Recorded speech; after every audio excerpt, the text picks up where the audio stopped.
Hi friends అందరికీ.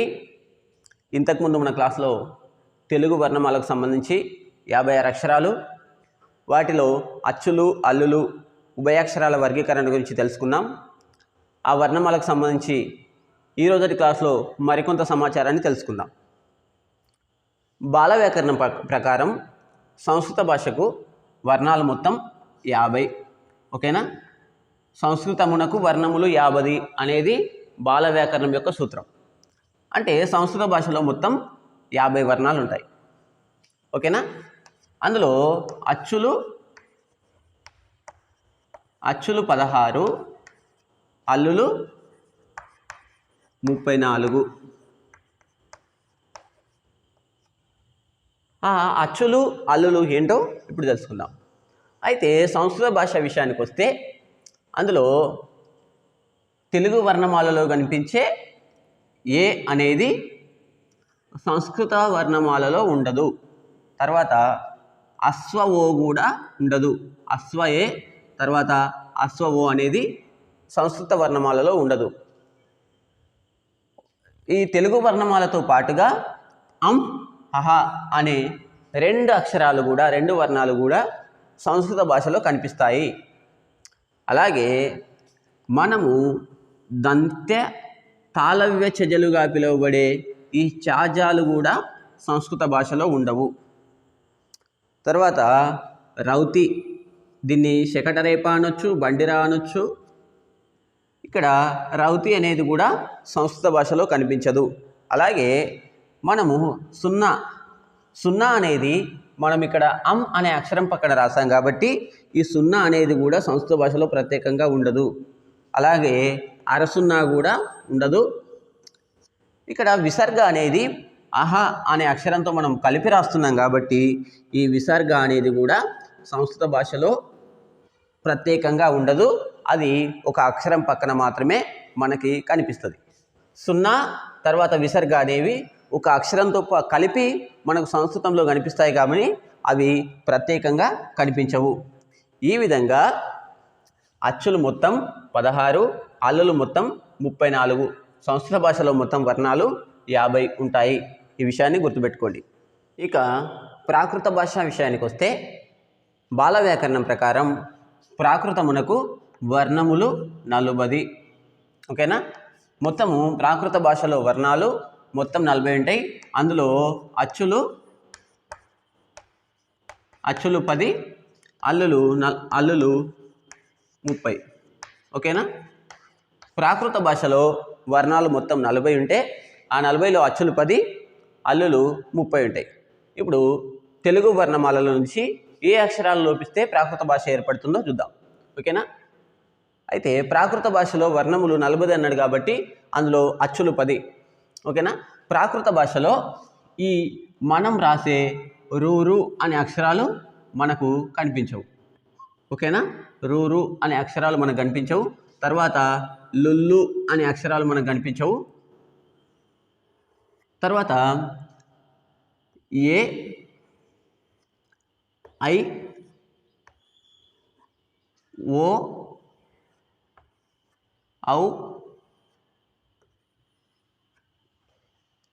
ఔ, తర్వాత ఇనా, ఇని, దీంతో పాటుగా దంత తాళవ్య చెజలు,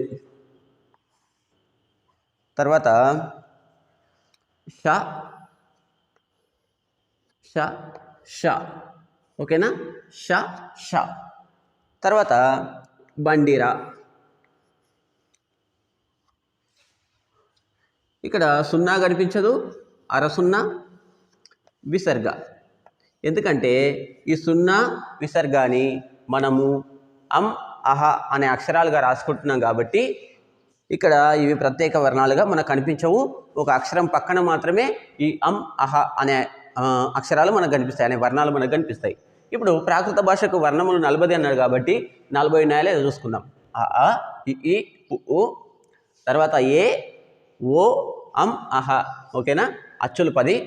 తర్వాత అల్లులు 30 అన్నాడు కాబట్టి కాక, గాగ, చాచ, జజ, టాటా, డాడా, నా, తాత, దాదా, నా, పాప బాబమ్మ యార లావ సహ హల. ఓకేనా? ఇట్లా అల్లులు మొత్తం 30, అచ్చులు 10, ప్రాకృత భాషకు వర్ణాలు మొత్తం 40 అనే విషయాన్ని బాల వ్యాకరణం ప్రకారం చూసుకోవచ్చు. అయితే తెలుగు భాష విషయానికి వస్తే బాల వ్యాకరణం ప్రకారం తెనుగునకు వర్ణములు 36. ఓకేనా? తెనుగు అంటే అచ్చ తెలుగు భాష అని. ఓకేనా? తెనుగు అంటే అచ్చ తెలుగు భాష. తెలుగు అంటే అచ్చ తెలుగు భాష. సంస్కృత ప్రాకృత వర్ణాలు కలియకుండా అచ్చ తెలుగు భాషలో వర్ణాలు మొత్తం 36 అని చెప్పుకోవచ్చు. ఓకేనా? బాల వ్యాకరణం ప్రకారం అచ్చ తెలుగు భాషలో వర్ణాలు మొత్తం 36 ఉంటాయి. ఆ 36లో అచ్చులు 14, అల్లులు 22. ఓకేనా? అచ్చ తెలుగు భాషలో వర్ణాలు మొత్తం 36. ఈ అచ్చ తెలుగు భాషనే తెనుగు అంటారు. ఒకసారి అచ్చ తెలుగు భాషలో ఏ వర్ణాలు ఉన్నాయో చెప్పుకుందాం. ఇక్కడ అచ్చ తెలుగు భాష విషయానికి వస్తే అచ్చ తెలుగు భాషలో రూరు, లుల్లు అనేవి మనకు కనిపించవు. ఓకేనా? అచ్చ తెలుగు భాషలో రూరు, లుల్లు అనేవి మనకు కనిపించవు.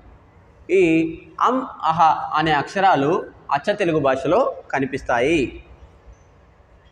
ఓకేనా? ఇక్కడ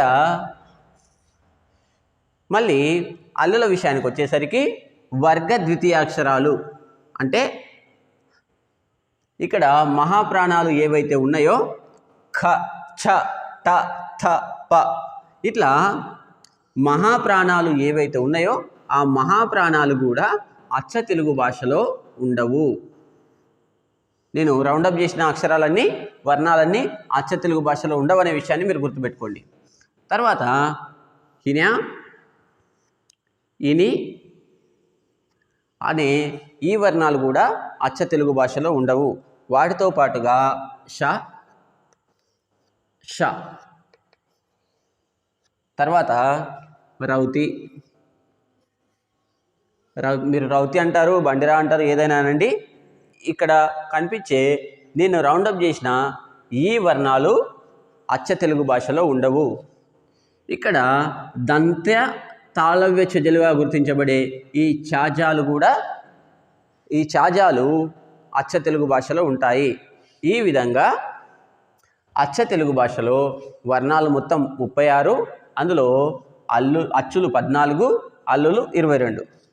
మనం ఎలాగూ ఈ సున్నాని తర్వాత ఈ విసర్గాని మనం ఇక్కడ ప్రత్యేక అక్షరాలుగా రాయకుండా, ప్రత్యేక వర్ణాలుగా రాయకుండా వీటితో కలిపి రాస్తున్నాం కాబట్టి ఈ ప్రత్యేకంగా అనిపించే ఇవి కూడా అచ్చ తెలుగు భాషలో ఉండవు. ఈ విధంగా అచ్చ తెలుగు భాషలో మొత్తం 36 వర్ణాలు ఉంటాయి. అందులో అచ్చులు 14, అల్లులు 22 అనే విషయాన్ని మీరు గుర్తుపెట్టుకోండి.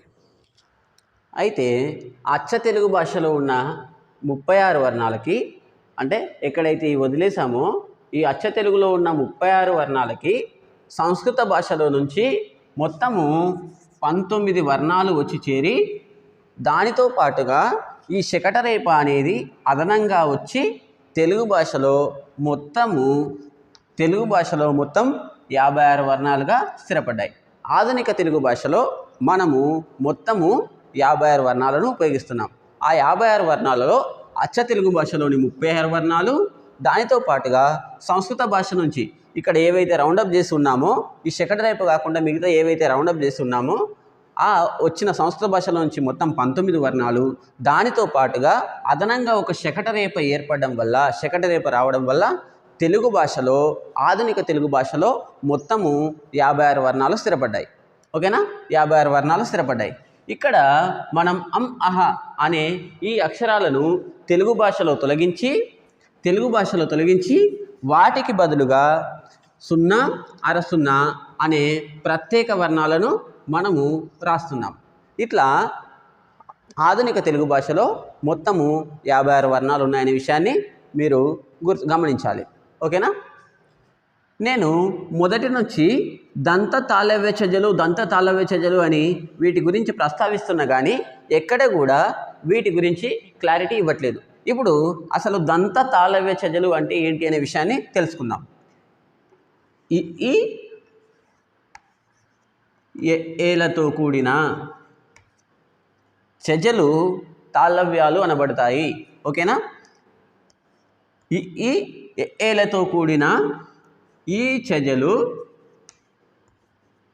తాళవ్యాలు అనబడతాయి. అయితే ఎలాగో చూద్దాం. అయితే ఇక్కడ చా ఉంది కాబట్టి ఇక్కడ ఈ అని చూసుకున్నాడు. ఈ చాకు ఈని పరం చేస్తే అది చీ అవుతుంది. ఓకేనా? చిలుక. తర్వాత ఈ అన్నాడు కాబట్టి చీమ. తర్వాత ఏ అన్నాడు కాబట్టి ఏ అనే పదానికి ఉదాహరణ ఏంటి?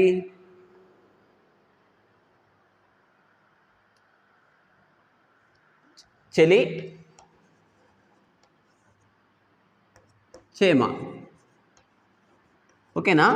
ఈ పదాల్లో మనకేం కనిపిస్తుంది? ఈ ఏలతో కూడిన చజలు అన్నాడు కాబట్టి ఇక్కడ ఈ ఉంది, ఈ ఉంది, ఏ ఉంది, ఏ ఉంది. ఇట్లా ఈ ఏలతో కూడిన చజలు మనం పలికినప్పుడు వాటిని మనం తాళవ్యాలుగా పలుకుతాము. అలాగే జాను కూడా తీసుకుందాం. ఓకేనా? ఈ ఏలతో కూడిన జాను కూడా తీసుకుందాం. జాను కూడా తీసుకుంటే జిలా, జీడి, తర్వాత జెర్రీ,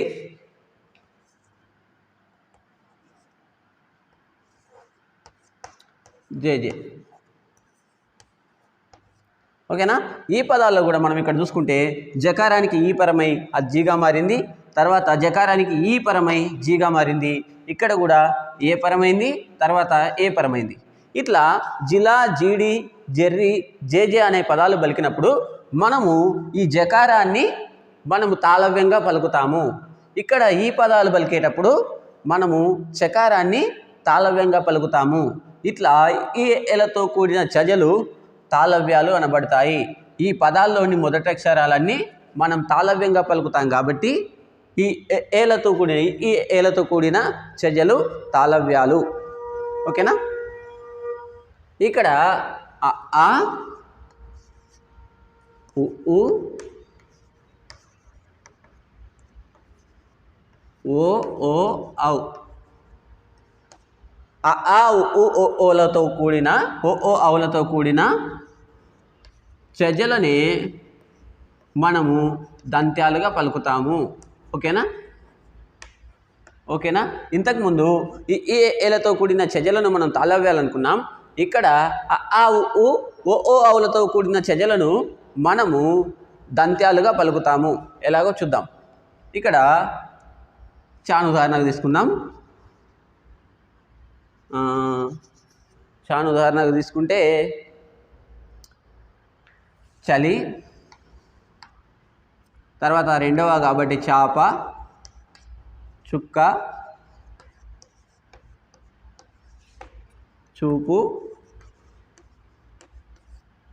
తర్వాత చొక్కు, చోటు, చౌకు, చొక్కు, చోటు, చౌకు. ఓకేనా?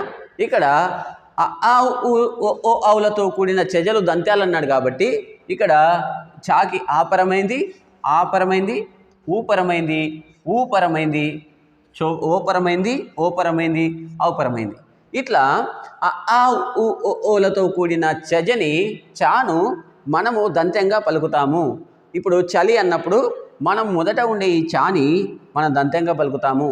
ఇక్కడ చాప అనే పదాన్ని కూడా మనము దంత్యంగా పలుకుతాము.